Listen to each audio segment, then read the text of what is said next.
Dude, Areg, do you consider yourself an aggressive player? Like, obviously. Just watch the highlights, man.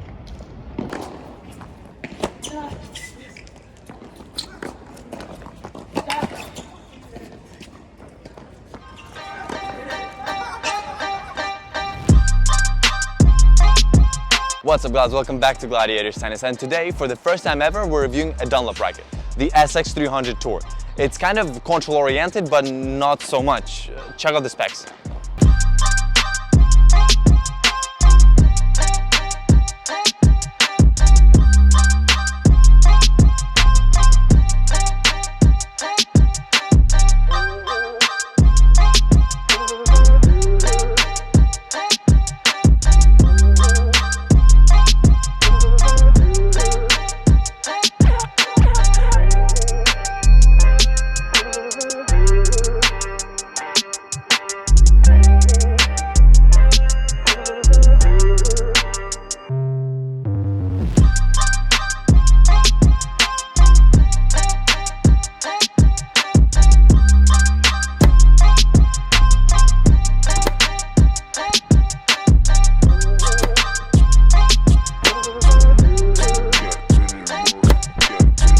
Yes.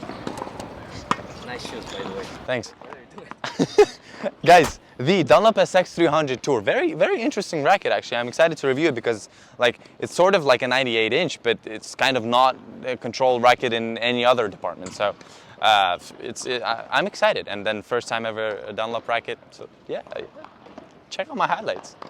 Alright guys, there are so many things to mention in this voiceover, but so little time to mention them. Mainly because we're 3 in the review. Woohoo! Firstly, we gotta thank Tennis Warehouse Europe for providing us with this frame. Thank you. We actually got our first affiliate link with them and a discount code for you guys. I'll talk about it later in the video, but yeah, just check the description. It'd be cool, you could support us a little bit and get yourself a discount. Let's talk racket. Definitely an unusual spec that was quite exciting to try. Because, tennis brands don't usually come up with new formulas for their frames, and most of the time use the existing ones. Here it is kind of new, at least to us, and well done Dunlop for trying that. I gotta say, I didn't mind it at all. I guess the idea here is to have a very powerful and spinny racket, but one that still has a great stability and feel. Kinda reminds me of the Yonex E-Zone series. The racket really didn't impress Niki, and his review of it is going to be quite negative to say the least. In my opinion though, it wasn't as bad, and I actually enjoyed it quite a bit. On the forehands, I had plenty of power and spin that was well supported by the relatively stable 98-inch head. I could attack as well as defend, and I was doing both with great confidence, which when it comes to my forehand is really important. Yeah, it's a bit too powerful for my taste, but really it's nothing that can't be fixed with a string and tension changeup. On the backhand side, however, is a situation that in my case can't be fixed so easily. Like I always mention, my backhand is very flat, and the main thing I look for here is stability. And not just decent, relatively good, okay stability. I'm looking for really good stability, which, well, with this racket I didn't really find. The thick beam kinda gives away the fact that the racket is made more for power than it is for control, and I could really feel it with my backhands. Volleying though, felt really good. Powerful rackets often surprise me at the net, and this one is one of them. The 98-inch head helps with stability as well as maneuverability, and yeah, very bueno. The feel overall with this racket is really good and often provokes you to do a drop shot here and there. It performed really well on the returns for the same reasons as volleys, but where it totally shined was the serve. Man, is it good for flat serves. Absolutely crazy power and really good stability. What a combo that is. On the kicks, a pretty good performance as well, but 16x19 can't go wrong on the kick serves here. The day we play tested this racket, my foot was hurting like a bitch. Therefore I had to heavily rely on the serve, and I gotta say, this thing didn't let me down. I have a pretty good idea of who this would fit. Think about it this way, if you've been looking for a powerful racket, but that lack of stability kept making you doubt, give this thing a try, it might really surprise you. If you can of course get over the design, which in my opinion is just straight up. By the way, if you're interested in purchasing this racket, the link is in the description, and there's a discount code that you can use to get yourself a bit of a discount, so yeah, check it out. Guys, how do you like this microphone placement over here? Yeah, I mean, it's pretty good. I personally think it's closer to my mouth so you can hear me But better. It's pointing in the opposite direction, but whatever. Yeah, it's fine. I mean, it's close. But talking about the racket, I mean, I'm pretty excited to test the Dunlop racket. I've never played with one before. And yeah, like as the guy said, it's 98 inches and stuff, so pretty thick, but I think it will go pretty well. Areg, what are you doing in the frame? I'm always in the frame. Don't worry. By the way, if you're a real OG, you will understand what's going on. Nikita, go. Grisha told you that my review would be a bit harsh. Well, it's gonna be harsh.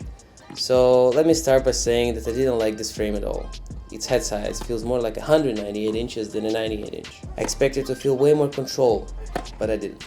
The baseline was the part where I struggled the most, especially in the forehands. It felt as if the frame had too much power and I couldn't manage it. The balls were leaving my strings too quickly and it was impossible to put any spin on them. I had to revert to Rafa's forehands to get some kind of control. A similar story happened to my backhand. The shots didn't feel pleasant at all. The balls were not sticking to my strings and I just felt that they were not doing what I wanted. In general, I can say that the racket did not provide enough stability and control for my game. Volleys were alright. They felt decent, especially the backhand ones. It was easy to generate enough power and control to put these volleys away. The only part that benefited my game was the serve, especially on the first flat serves. I was popping some crazy aces with a lot of speed. My favorite down the tee and wide serves were working flawlessly. While the second serves were not as pleasant, it was difficult for me to generate any speed, and I felt forced to serve with extra care and less speed. In general, I didn't like this frame, but I do think that if you're a player who lacks speed and power and likes to play with topspin, then you should give it a try.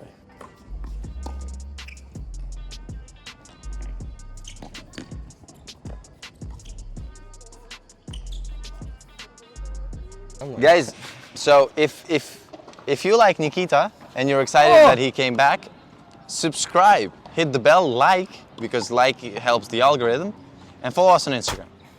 I love Nikita's words always. I always like to be here.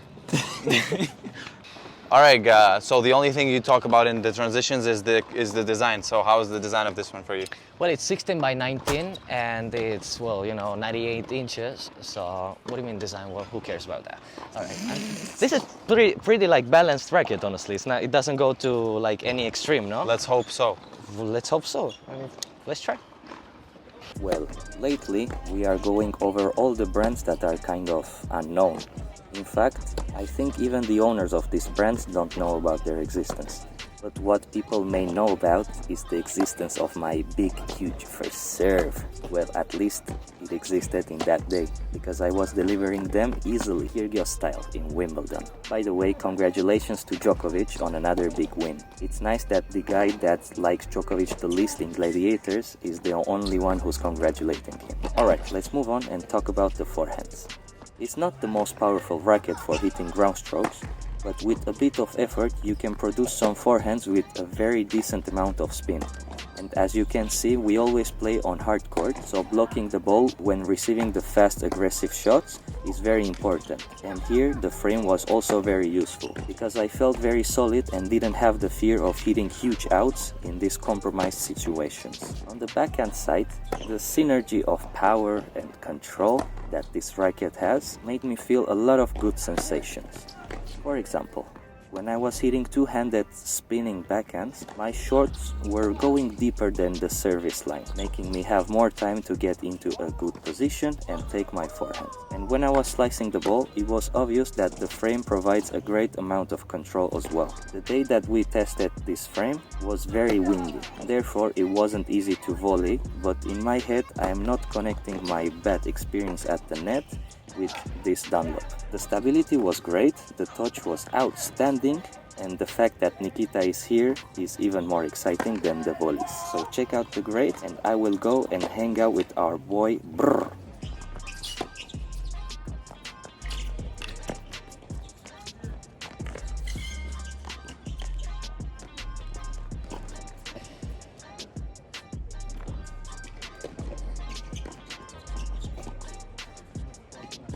By the way, I forgot to say that Nikita actually played against Alcaraz in like 2019, It was 2018. yeah, it was a few years ago. It was, He lost. But yeah. tough match. What was it, like 3 sets? I think. It was like 7-6, 7-5. You know, he kicked my ass. I mean, it was a pretty tough match, but it was pretty cool. I can say that I can use this experience for my future reviews of the rackets. How old was he? 15. That guy kicked my ass, man. Kicked my ass.